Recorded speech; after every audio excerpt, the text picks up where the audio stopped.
One of the things about Sir Ben that's so wonderful is he brings a lot to the party, a lot of thoughtfulness. I'm offering you a job you can feel good about. Let's see what he's made of. If he's useless, I'll give him to MI5.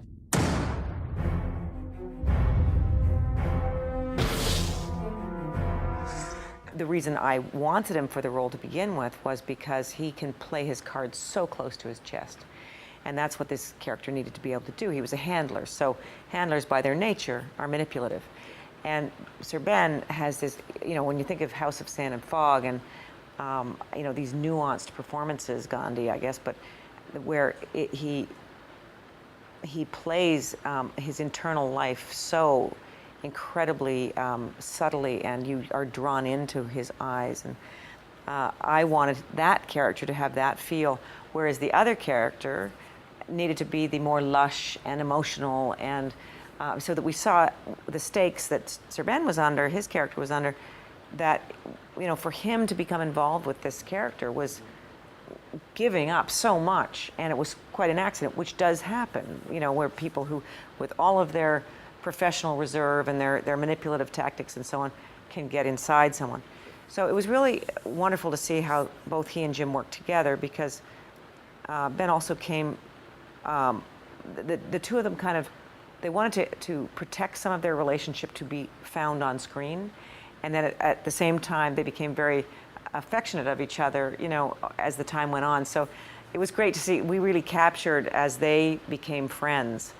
They protected that for the screen. So, as a director, you can't help but just, the minute he opens his mouth and he embodies his character, of course, you just feel like you're in such tremendously competent hands. It's, very, well, I was not only thrilled, I was very thankful that he decided to come on board.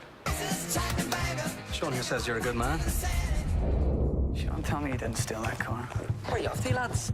I was working with him on The Stone Angel, and I gave him this script to read, and he read it and really liked it a lot. And I knew what he was capable of, and I knew what he wasn't doing, the roles he was. It's similar with Jim, right? That these roles were kind of different for them.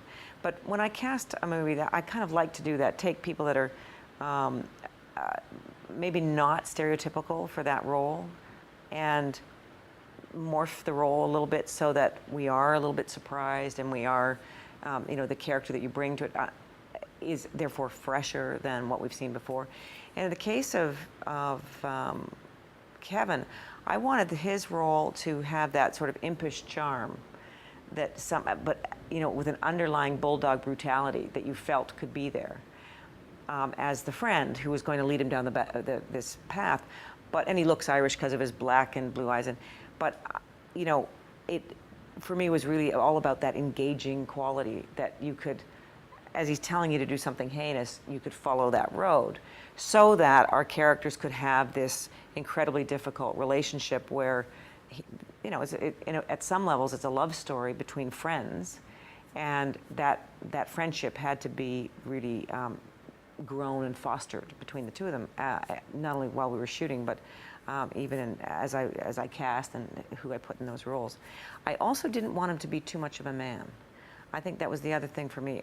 I looked at, there were a number of actors who really wanted to be involved in the picture and came forward, and that sort of 24, 25-year-old passionate thing, I really, once they were too much of a man, then somehow it lost that sort of youthful, I want to say innocence, but actually wasn't innocence, but it was maybe youthful zeal or passion, so that you kind of had this sense of, well, maybe they don't know better somewhere in there. They are somewhat influenced by their peers and by their superiors. So it was this kind of quality that I was looking for, and he just had it. And he also was very passionate about the role, and of course pitched me very heavily for it. So that accounts for me as well, how much somebody really wants to invest, I think is important. He was able to change his look, and he was able to really kind of morph himself into the role. He also, I think, which worked for all of the actors, we were in Belfast, away from everything we all knew. It was really new territory, and we were all working on the same project together. So we kind of became who we needed to become, or found out who we needed to become. And that gave him license as well, because it wasn't like he was going home at night and seeing his regular friends, or, you know, he went home at night and partied with the guys that he'd met that were part of Belfast, and he was learning their walk and learning their talk and learning the swagger, and so it really gave him license to break out of who he'd been before. So we all felt, I think, empowered by the energy of the place.